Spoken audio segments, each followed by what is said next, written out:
우선 우리 당은 나라 살리기와 민생 경제를 최우선 과제로 총선을 치를 것을 국민께 약속드리고요.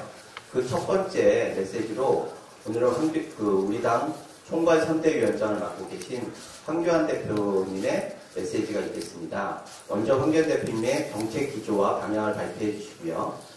그 다음에 이어서 신세동 공동선대위원장님께서 구체적인 내용을 설명드리겠습니다. 그 다음에 질의응답이 이어지겠습니다. 먼저 황교안 대표님 발표 부탁드리겠습니다. 그래?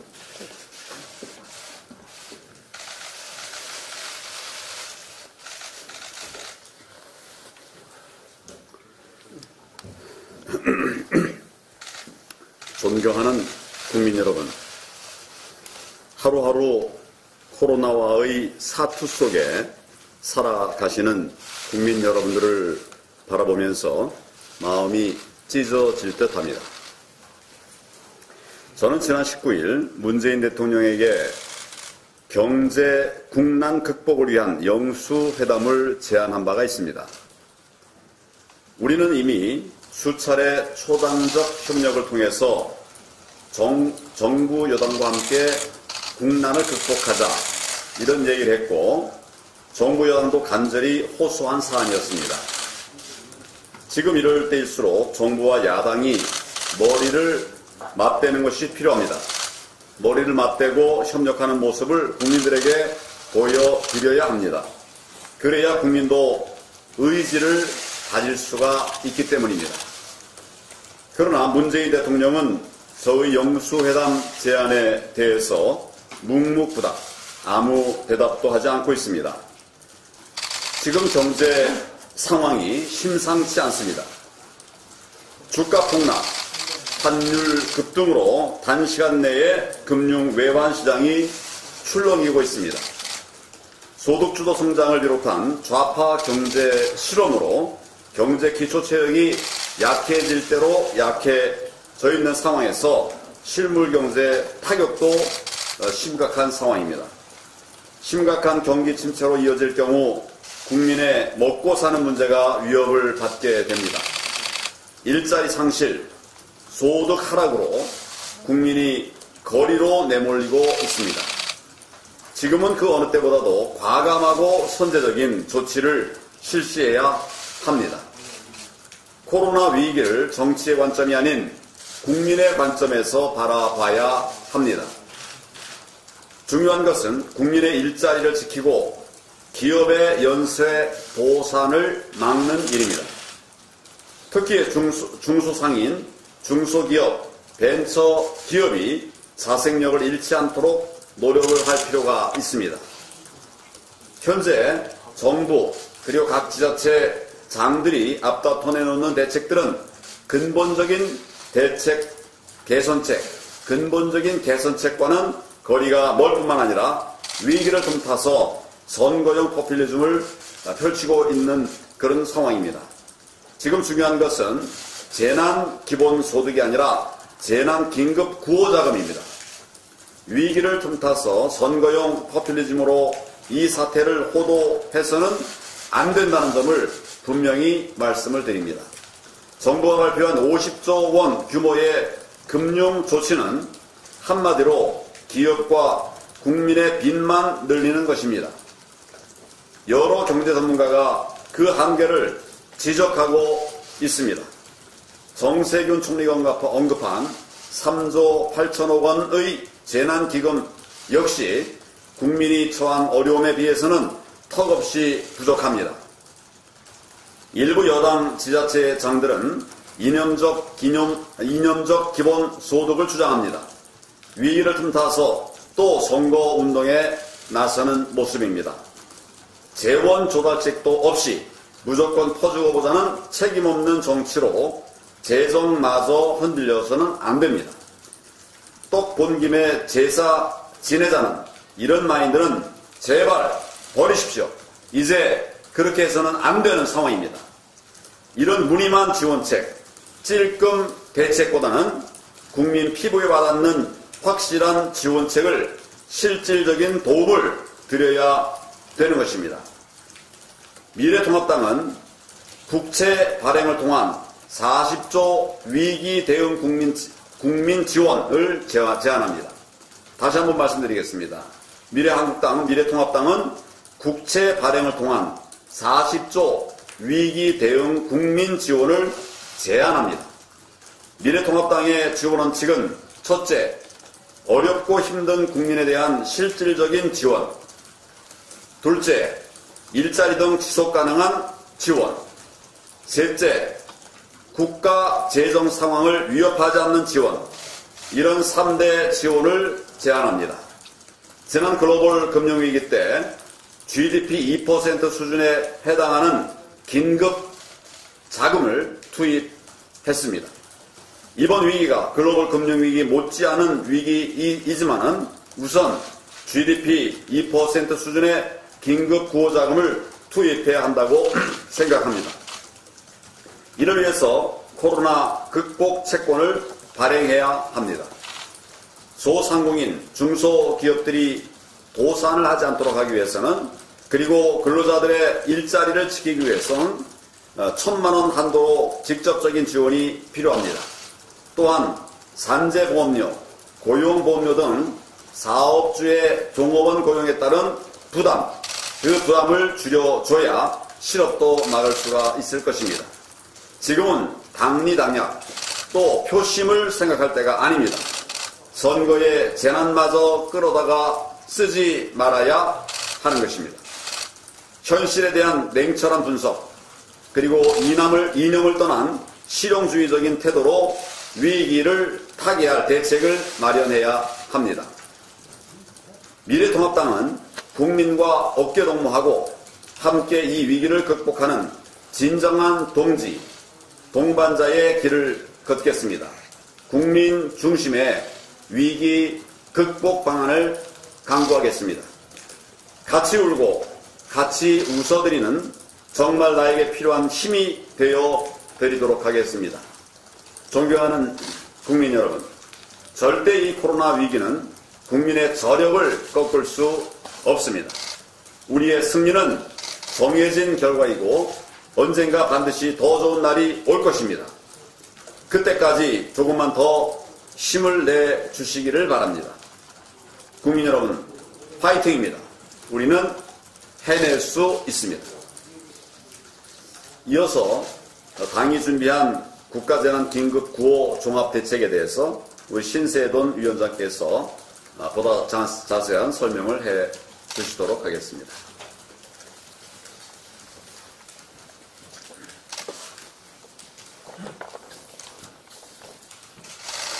일요일인데도 불구하고 나와서 취재하시는 기자분들은 물론이고 미래통합당의 실속 있고 신속하고 효과적인 대책을 기다리신 5천만 국민께 감사의 말씀을 드립니다.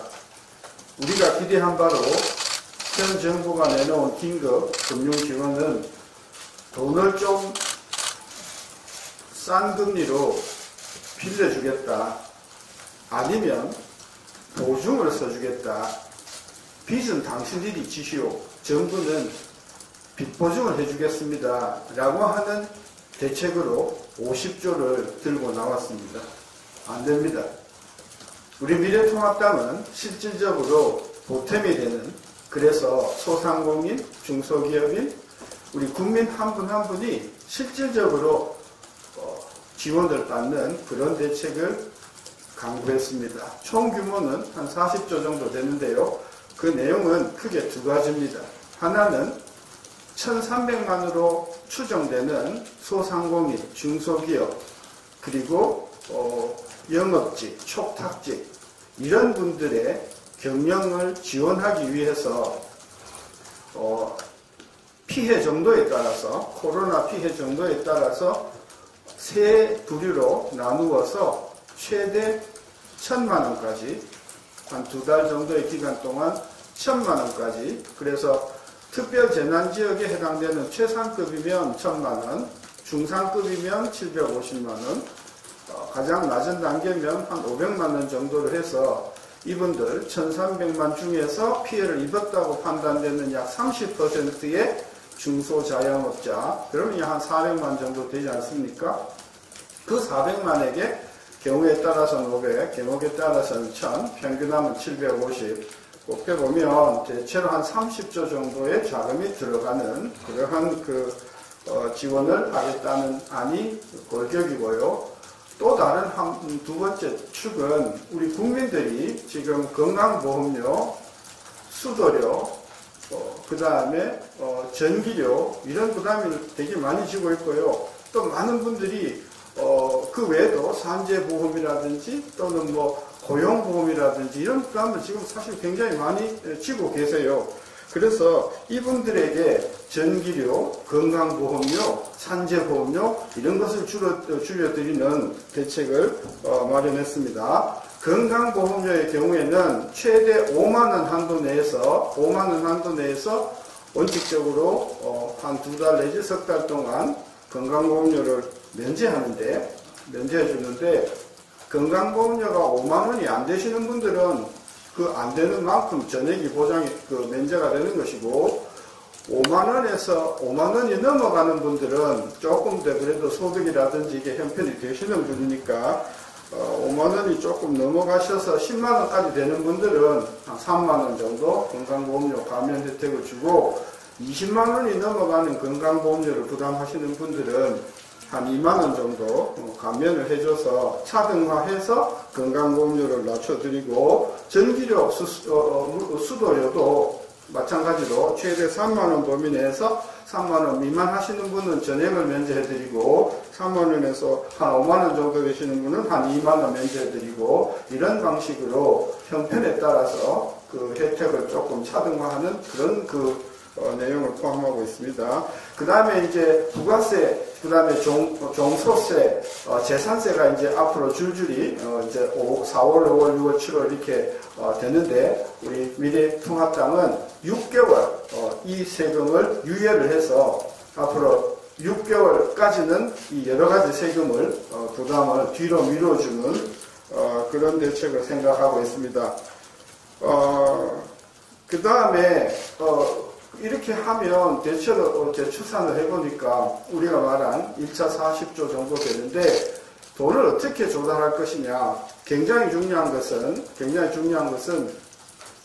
지금 시중에 부동자금이 굉장히 많습니다. 시중에 부동자금이 많아서 주식을 하자니 주식이 불안하고 부동산 하자니 부동산 이게 어디로 갈지는 모르는 그 돈을 우리가 활용하는 방법으로 우리 미래통합당은 국민채 코로나 국민채권이라는 것을 고안을 했습니다.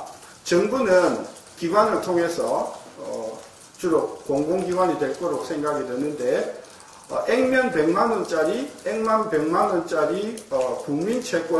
국민채권을 해당 피해를 입거나 입었다고 지원해야 되는 분들한테 일단은 500이 됐든 1000만원이 됐든 지원을 합니다. 그분은 그 돈을 가지고 자기가 예금을 할 수도 있고 바로 은행에 가서 그것을 현금화할 수도 있습니다. 그 채권의 특징은 갖고 계시면 1년에 2.5%의 이자를 드리는데 2.5%에서 3년 만기면 한 7.5%가 되겠고 그 연도에 따라서 일단은 이자를 드리는 것으로 하고 그렇게 되면 그 채권을 일반 유동성을 가지고 있는 예금자들이 살 수 있도록 증권회사나 은행을 통해서 그 채권을 인수할 수 있도록 하는 프로그램을 짤 것입니다. 그렇게 되면 금융기관들은 우리가 소득도 안 나는데 그것을 살 수가 없으니까 0.5% 정도의 마진을 줘서 그것을 거래를 이렇게 융통하는 금융기관에게는 인센티브를 줘서 자금을 마련하는 겁니다. 이렇게 됨으로 해서 돈을 발행하지도 않고 우리는 필요한 자금을 충당할 수 있습니다. 만기가 되면 그러면 이제 갚아야 될 텐데 만기가 되어서 갚을 때는 차환을 하는 그것을 갚는 증권을 2차로 더 발행할 수도 있겠고 그 사이 경제가 많이 회복이 되면 일부는 우리가 원금을 상환할 수 있는 국가재정 상태가 될 것이라고 봐서 그런 방식으로 해서 우리 국민들 중에서 여유가 계신 분들은 이 코로나 국채를 투자를 하심으로 해서 이자도 좀 보탬이 되고 우리 국난 극복에도 보탬이 되는 그런 메커니즘을 통해서 한 20조에서 한 40조 정도를 조달을 하고 그게 다 안 팔리면 그때는 뭐 통한 채권이라든지 다른 정상적인 국채 발행하는 방법을 통해서 문제를 해결할 수 있다고 봅니다.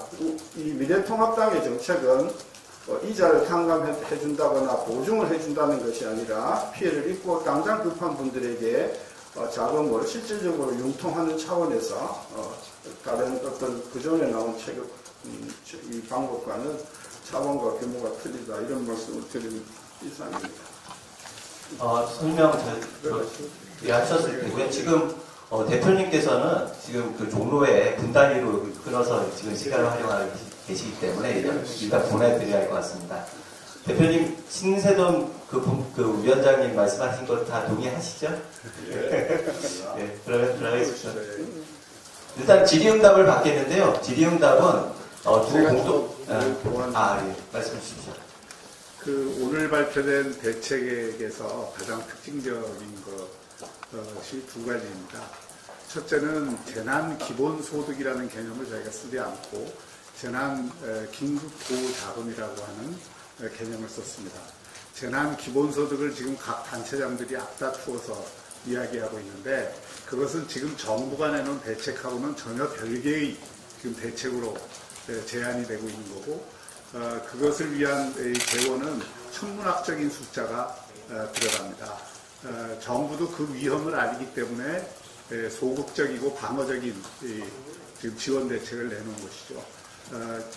지금 우리가 코로나 위기에 대한 대응은 지금 위기를 겪고 있는 분들이 자생력을 살리고 그들이 일자리를 잃지 않게 하고 또 우리는 글로벌 금융위기 극복하면서 그런 지혜를 발휘한 바가 있기 때문에 그 경험을 바탕으로 해서 우리가 대책을 세워야지 떡 본 김에 제사 지낸다고 이걸 기본소득으로 연결을 해서 하려고 하는 것은 대단히 무리한 발상이다.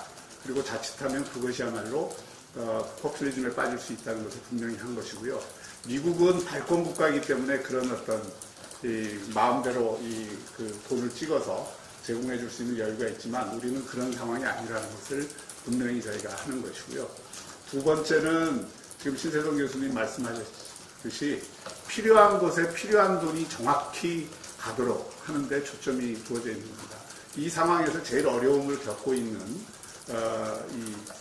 중소상공인 자영업자 그리고 초탁지 영업직과 관련된 이런 안정되지 않은 지금 그 일에 종사하거나 또는 이 코로나 경제위기로 인해서 가장 직접적인 타격을 받고 있는 분에게 실효적인 지원을 한다 하는 것이 중요한 것이고요.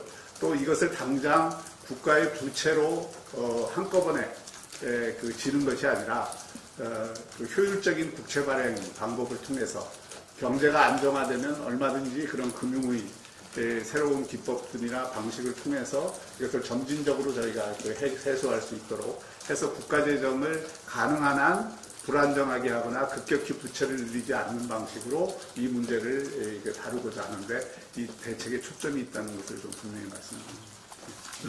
자유롭게 이제 질의응답을 해주시겠습니다. 손 들고 하시면은 두 분 중에 한 분한테 이렇게 질문해 주시면 자연스럽게 대답을 해드리겠습니다.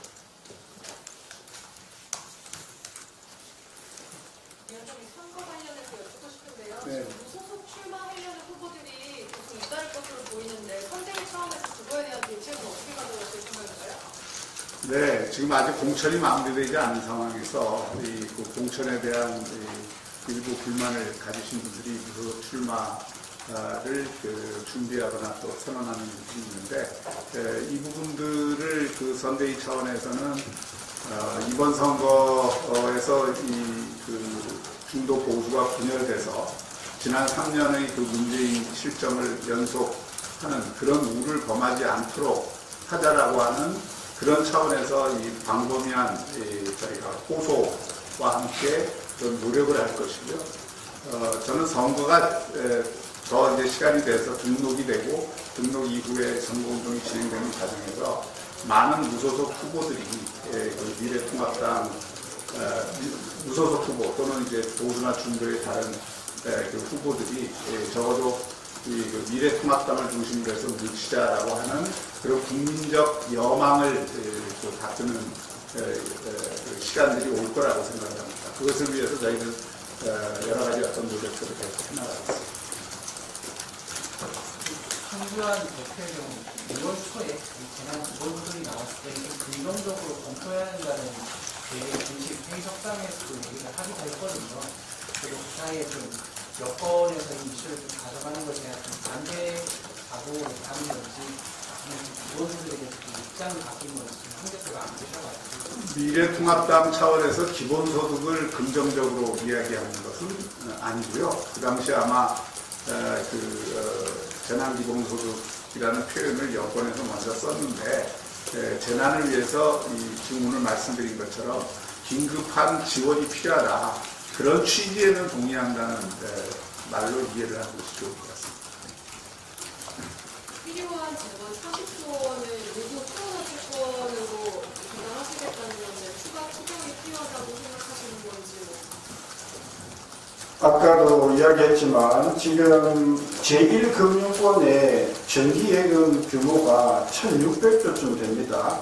2금융권까지 합하면 거의 2000조 정도에 해당되는 유동자금이 있습니다. 이분들이 금리가 너무 낮아서 굉장히 지금 아우성입니다. 우리가 그 상품을 잘 디자인을 하면 저는 상당히 유리한 조건으로 그러니까 액면 금리보다도 훨씬 더 저렴한 금리로 3년 또는 만기 자금을 40조 정도 조달하는 것은 거의 문제가 없을 것이라고 보고요. 이 채권의 특징은 과거는 국채를 발행하면 그걸 금융기관한테 떠넘겨버리면 금융기관들이 상당 부분 그 국채를 외국인 투자가들이나 기관 투자가들한테 떠넘기는 그래서 국민들이 그 부채 발행의 혜택을 별로 보지 못했습니다. 이번에 코로나 채권을 발행을 해서 이자율이 그래도 시장금리보다는 상당히 높으니까 이런 부분에 국민들이 실제로 자금을 갖고 계신 분들이 이자 이익을 볼 수 있는 경로를 만들어주자는 차원에서 국채 발행의 이익의 상당 부분을 한쪽으로는 자영업자 중소상공인들이 자금을 동원해서 유리하고 그 자금으로 생기는 이유는 우리 국민들이 또 투자해서 이익을 얻어가는 그런 그 복합 구조로 되어 있기 때문에 저는 상당히 반응이 좋을 거라고 보고 그렇다고 하면 추경은 뭐 따로 하지 않아도 그 자금을 조달하는 데는 큰 어려움이 없을 것이다 이렇게 추측하고 있습니다.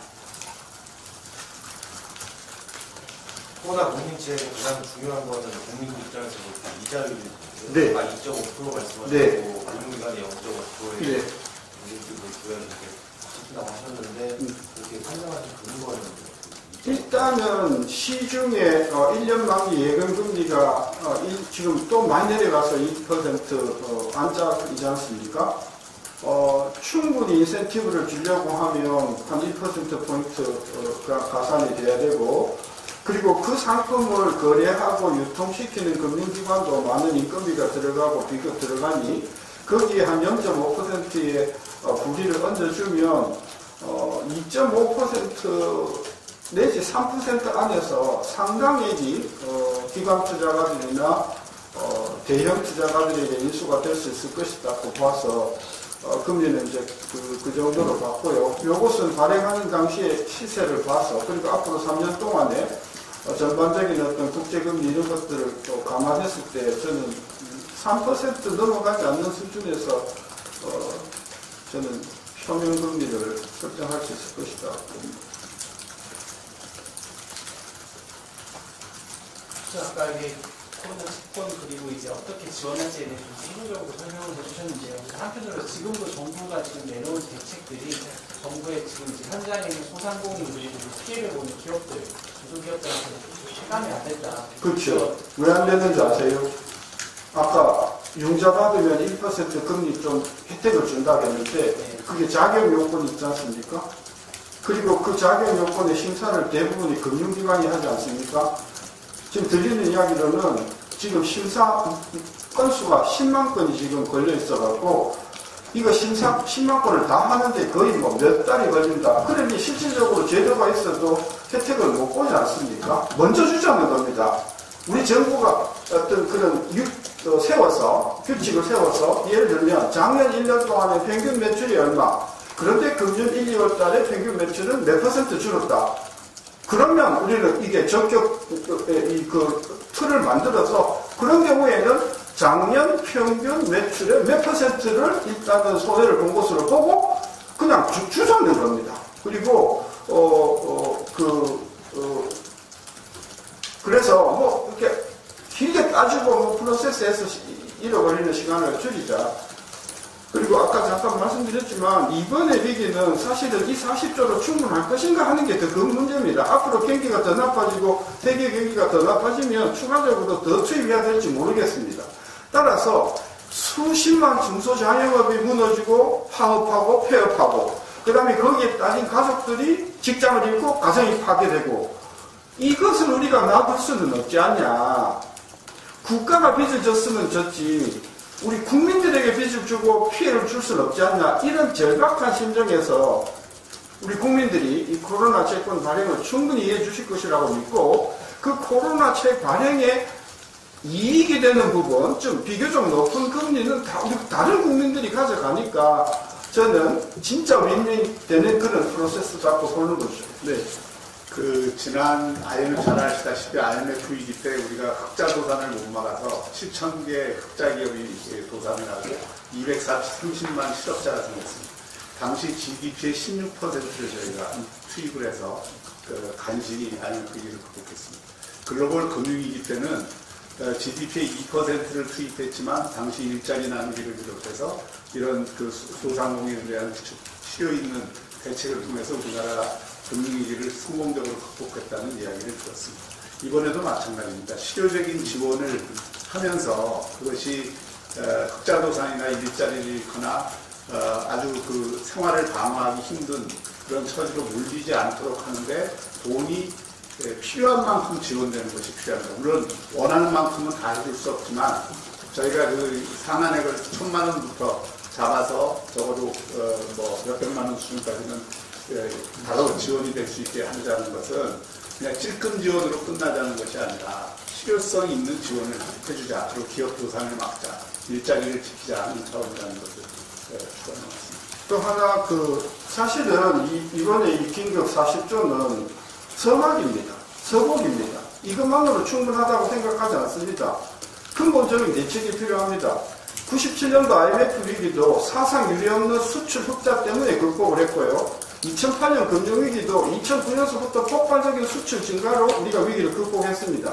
따라서 이번에 코로나 위기도 극복을 하려고 하면은 이런 긴급자원과 함께 근본적으로 수출의 동력을 살리는 중장기 대책들이 나와줘야 됩니다. 이거 우리 준비하고 있습니다. 아마 열흘 이내에 군산, 울산, 포항, 대구, 그 다음에 부산, 거제, 창원, 여수, 목포, 군산, 이 대한민국의 수출을 이끌어왔던 지역에 대한 획기적인 경쟁력 제고 방안들이 앞으로 나와줄 겁니다. 따라서 이런 긴급 어떤 부호 자금하고 중장기적인 어떤 그런 경쟁력 살리기 정책이 아우러지면 저는 3년 이내에 한국이 길이 이 코로나 터널을 벗어날 수 있다고 봐서 이게 다가 아니고 우리 미래통합당의 선거 전략 팀에서는 앞으로 계속해서 대한민국의 수출 경쟁력과 이런 것들을 살리는 대책들이 앞으로 계속해서 시리즈로 나올 것이기 때문에 제가 자꾸 비례대표 뭐 이런 것 좀 묻지 마시고 좀 이렇게 실속 있는 경제 대책을 좀 물어주십시오. 그게 나는 언론의 저는 자세라고 생각하는데. 죄송합니다. 여기까지 하시죠. 이제 비례대표 말씀하셨으니까 하나 박형준 위원장님 말씀 안 하려고 했는데 말씀해 주시니까. 괜히 그랬습니다. 알겠습니다. 원유철 대표로 바뀌고 이제 의장이 될것 같은데 당에서 좀 통합당에서 영입한 이제도 상당 부분 앞으로 배치가 될 것 같은데요. 이거에 대해서 미래한국당 비례대표에 대해서는 제가 이 공식적으로 또는 이 비공식적으로도 마찬가지지만 언급할 처리가 못 되고요. 잘 아시다시피 제가 지금 선거법 위반으로 고발된 인생입니다. 근데 아무튼 그 선거 저희 연대 그리고 이제 선거 운동도 그만 같이 하시게 될 거잖아요. 미래한국당. 네. 그래서 주말 사이에 좀 관계가 소통 있으셨잖아요. 저는 긍정적으로 이 사태가 마무리될 거라고 봅니다. 이 공병호 위원장과 한성교 대표도 어제 오늘 분명한 입장을 밝혔고, 공천도 저희가 기대하고 있기로는 순조롭게 우려하는 바들이 해소될 수 있는 방법으로 되지 않을까 하는 기대를 갖고 있습니다. 자, 그러면 이 정도로 마무리하시죠. 네. 감사합니다.